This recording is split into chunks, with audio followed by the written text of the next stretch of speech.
I got a call from a client who is a former business owner referring me to their friend who is about to sign a $20 million pest control business sale, which sounds like a great deal on the surface and may have been.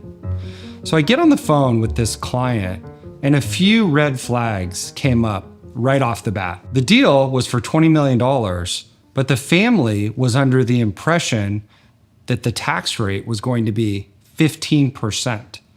And these are great people. They're an existing client today, and they're very loyal. So they had a 20-year CPA relationship, and their CPA, while best intentioned, didn't deal with sophisticated business transactions. And so she thought that the tax rate on the capital gain was only going to be 15%. When in fact, this $20 million transaction was not going to have $3 million in taxes like they would with a 15% tax rate, but given the federal tax on this S-Corp sale of 20% plus a state tax burden of around 6%, the real tax rate was in fact around 26%. So instead of having $17 million on an after-tax basis, you would actually only have $15 million. So a $2 million tax mistake right off the bat shows me that there is no consideration of what the tax rate would be going into the sale, no tax planning on the transaction. There was no preparation ahead of the sale, which leads me to believe there's certainly no tax planning on investments and that income after the sale. And these are all three critical dimensions of tax strategy so you can pay less tax and keep more money. So right off the bat, we had a $2 million difference in thinking about expectations versus reality. So now let's dig a little deeper. On this $17 million assumption that they also had fees and they had debt. And those two items added up to about $4.5 million.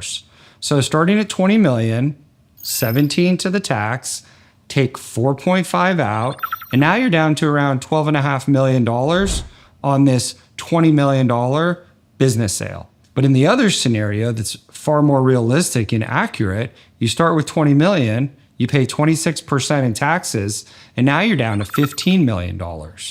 So further taking the analysis down, you have this $4.5 million payment for debt and fees. So now you have $10.5 million.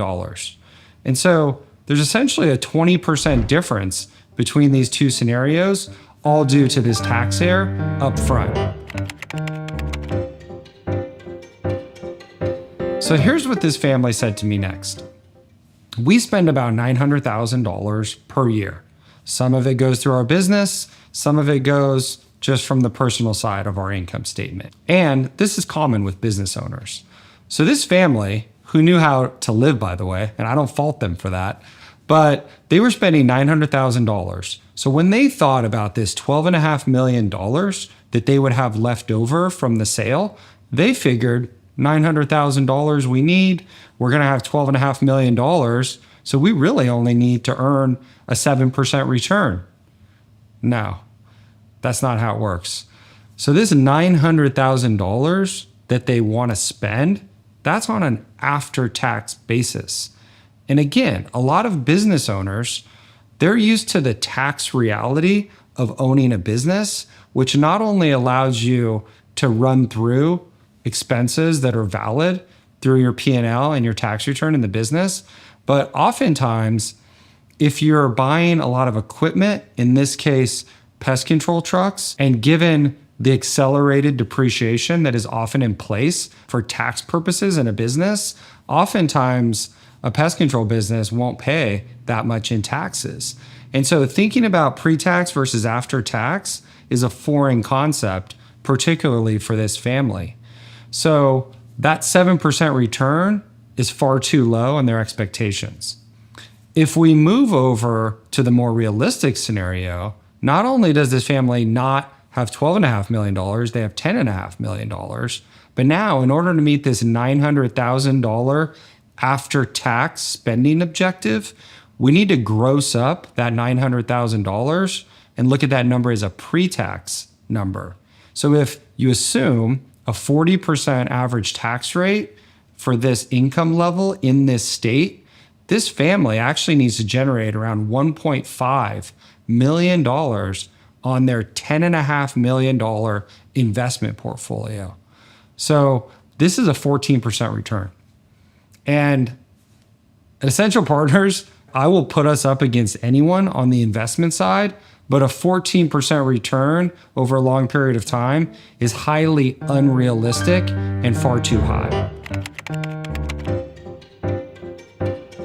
After doing this work and thinking about this analysis, another topic came up, and it's really thinking about the possible paths that this business could take.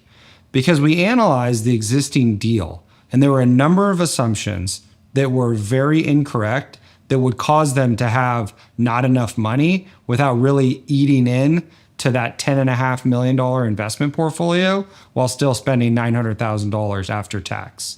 And so this was a core piece of why this family decided to cancel this deal and continue to operate the business and search for a new deal. This business was generating $7.3 million in revenue, and that revenue had been growing 15% over the last number of years. In addition, the EBITDA margins on this business were around 25%.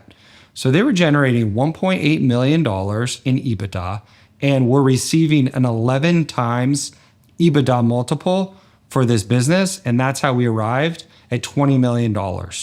So in thinking about this $7.3 million revenue pest control business that's growing 15% over the past few years, what we did is a scenario analysis. And this scenario analysis helps business owners understand the implications of certain growth rates, certain margin rates over time, whether that's 1 year, 2 year, 7 years, in order to understand if that revenue grows at a certain level. And if the margin is a range of different outcomes, whether it drops to 20% or goes up to 27%, we can then take a closer quantitative view of what that EBITDA would be over those time durations. And then the final piece being, what multiple is a buyer likely to pay for that EBITDA stream? So we can run scenarios to understand, could a buyer pay 13 times EBITDA instead of the 11 that is currently on the table? Or in a more negative scenario, could the multiple be 9 times EBITDA? So really understanding and preparing oneself mentally for a range of outcomes if they decide to not sell the business and carry on operating. So you can see there was a number of mistakes when this client came to me with this offer on the table. The first being there was no upfront tax planning prior to the sale over the last few years. There had been no tax planning on the transaction. And in fact, their assumptions on tax were flat out wrong. Third, they had no tax strategy for the investment income that they were going to be generating after the sale, let alone a comprehensive investment strategy so they can maximize returns and peace of mind. And the last piece is that they hadn't taken that preemptive step to really understand the possible paths that their business could take and whether or not it might make sense to just hold on to that business and let the cash flow, the revenue continue to compound over time. So at the end of the day, what this family did is they sold the business after operating it for about a year for $25 million. However, we took the steps to have proper tax planning, which saved them tax dollars on the transaction, as well as the earnout that they'll receive over the next year. And then we also had a comprehensive investment strategy in place with proper tax planning on the investments. So this ordinary income that they were generating year after year, the tax burden on that could be reduced substantially by using their investments and tax strategies that have been developed by billionaires over the last number of years. I wanted to share this story because I think it highlights some of the common mistakes that I see business owners make leading up to the sale. The first being they don't understand the possible paths their business and valuation could take using a scenario analysis. Tax strategy is often completely missing from someone's approach, both a few years up to the sale, on the sale, and then thinking about tax strategy through investments after the sale. And lastly, it's hard for me to comprehend how someone could know when to sell their business if they don't have a comprehensive investment strategy in a way to meet their financial needs after the sale. In further segments, we're going to dig deep into each of these topics. That way, business owners are more educated to avoid the common pitfalls that I see when people decide to plan until it's too late.